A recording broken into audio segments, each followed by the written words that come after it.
I go by the name Friend. It's my God-given name rather than my parents' name for me. When I was born, like everything else and everybody else, I didn't have a name.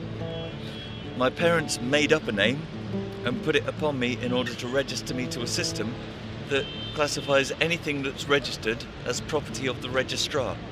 So they turned me from a thing called a human being, which is a type of wild animal that's free, into a person, which is a legal name for a type of property owned by the state. That was the first gift my parents gave me, and I still have a bit of a problem with it.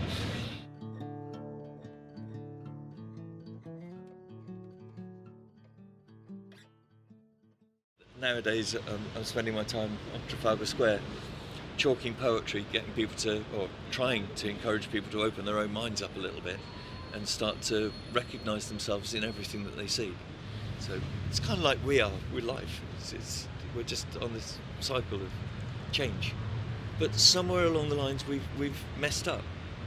We poisoned the rain, we poisoned the air by using sulphurous fuels.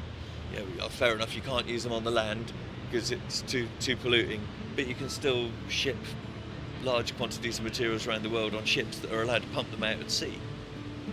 So, oh yeah, but that's over there, so it doesn't affect us.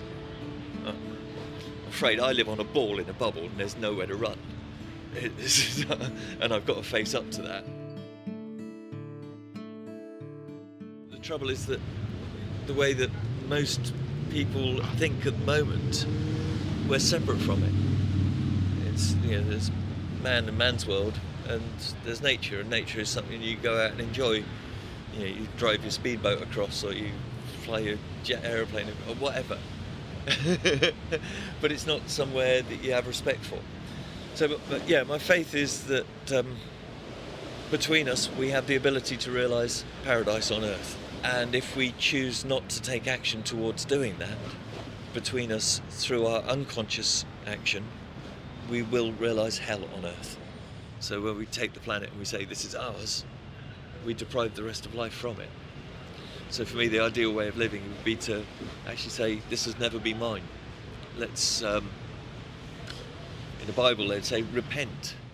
There are so many buildings and there is so much space that it doesn't make sense that people are on the street. The foundation of a structure is the most important part. So, and I think that this is planet home.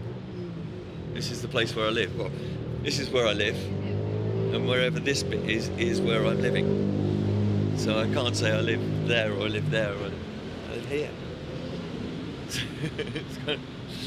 It's a bit more basic. And the thing that frightens me more than anything else is homelessness.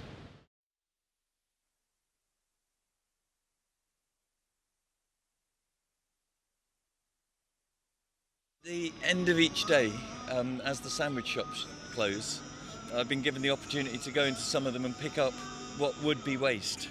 So I go to 3 sandwich shops during each evening, and I take whatever's not been sold that day that would otherwise be going in the bin, and I distribute it to people who haven't got the funds to be able to feed themselves properly.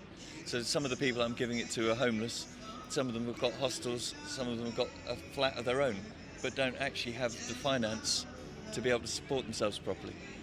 I struggle with this depression thing, living in the world that I'm living in and viewing it the way that I do.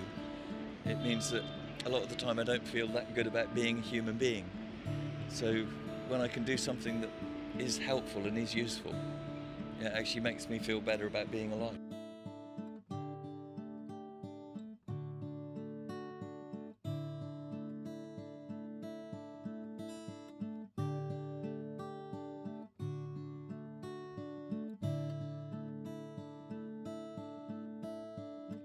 We follow a premise that the big reflects the small, and in the dressing room of life, we are the mirrors that we install. If we see the macrocosm as nothing more than thought, and we know we are the answers that all of us have sought, the solution's all clear, not some thick and tacky sludge. No more millstones round our necks, and no more daily drudge. For the answer to life is, you've got to have a laugh, with a baptism of giggles in this crazy bubble bath. sharing joy and pleasure, making history history, fitting together all the jigsaw bits to solve this mystery. So, in the bigger picture, this has got to make you smile. We've all been all the actors in life's film, and we have been for a while. And as we're playing out a bit part, though for each a leading role, we're all the stars upon life's stage, a reflected conscious soul. And as with every lifetime, we've had a different part to play, though none of us are typecast, most in good character stay. Now's the time to change the script, that painful storyline. The director's got a better one, and the ending seems just fine. Put those fears far away, for the end is just part 2, and in the beginning of part 3 we all have work to do, as we're set for restoration, with paradise to recreate. Love and pleasure are our guides, they are the pillars of our fate.